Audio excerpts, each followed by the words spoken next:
Hi, Generals. Well, this week we are looking at the English EOI, which contains a portion on grammar. The EOI is fast approaching. Get ready, get ready, get ready. Remember to tell all your friends that we need to be here the entire time of EOI. Retakes of EOI starts this week, and the actual EOI formal testing starts April 16th, 2 weeks away. So now let's get started with commas.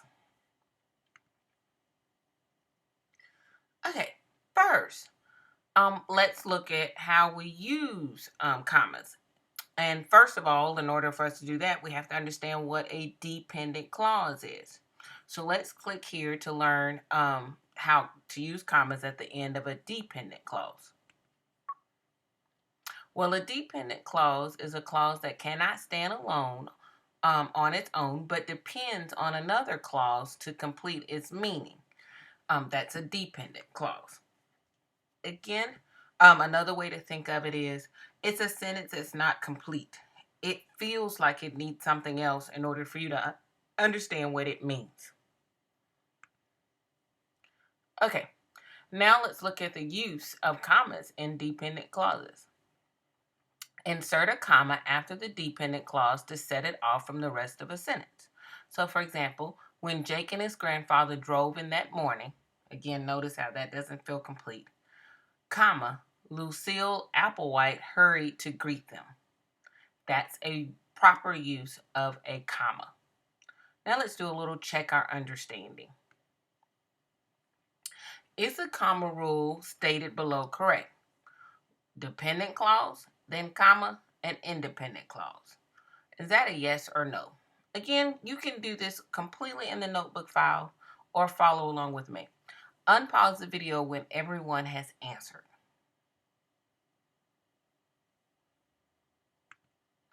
Yes, that is the correct way of using a comma when it comes to dependent clauses. Okay, now again, identify where the comma must be placed in the following sentence. After the heavy rain, the weather changed for better. Is that A, B, or C? Again, unpause the video when everyone has answered, and we'll reveal the answer together. You got it. After the heavy rains. Okay, now let's keep going. And look a little further. Leave out the comma if the dependent clause comes at the end of the sentence. So if the dependent clause comes at the beginning, we need a comma. But if it comes at the end, we don't. So for instance, Jake could hear a squeal of tires and brakes from the road before he could think of an answer. He could think of an answer would be a dependent clause, but it came after, so we don't need to put a comma. Okay, insert a comma if the dependent clause is placed after an independent clause for emphasis. So, for instance, Sam does not care which restaurant he goes to, comma, as long as the preparation is hygienic. Okay, now let's check our understanding again. Which of the following comma rules does the below statement follow? Again, unpause the video when you are done, when everyone has answered to see which is the correct comma rule statement.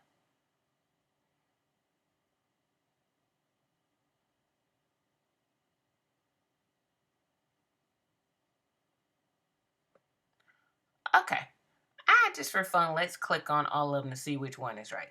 Was it A? Yes. So that means B and C were incorrect. Good job if you got A. Okay, here we go again. Omit the comma when two dependent clauses are joined to make the meaning complete. So, for instance, to visit his friends on his way will be easy for Sam. Again, we didn't need a comma when two dependent clauses makes the sentence complete. Okay.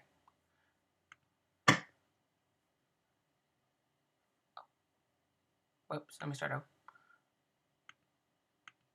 Okay, set off the dependent clause when using a comma when it becomes at the beginning of a sentence. Insert a comma when an independent clause precedes a dependent.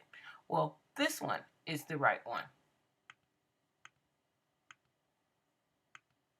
Oh, now this one. The first one is the right one. Sorry for initially getting that wrong.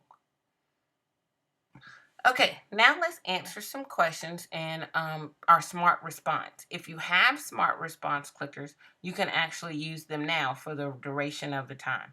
If you do not, we'll just reveal the answers by looking at the SMART response section.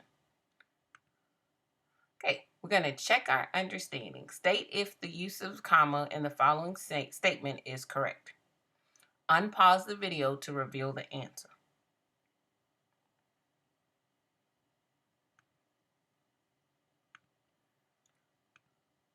Okay, you got it. The answer is yes.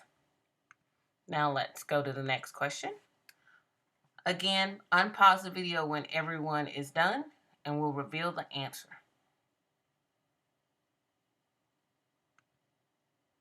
You got it. The answer is true. Okay, again, unpause the video and we'll reveal the answer.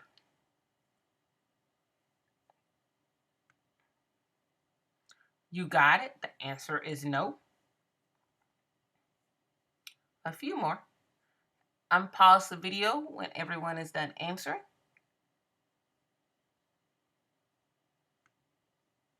You got it. The answer is yes.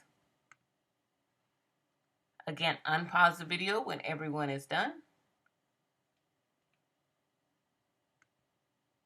You got it. The answer is no. Again, unpause the video when everyone is done. You got it. The answer is no. And our last question for today.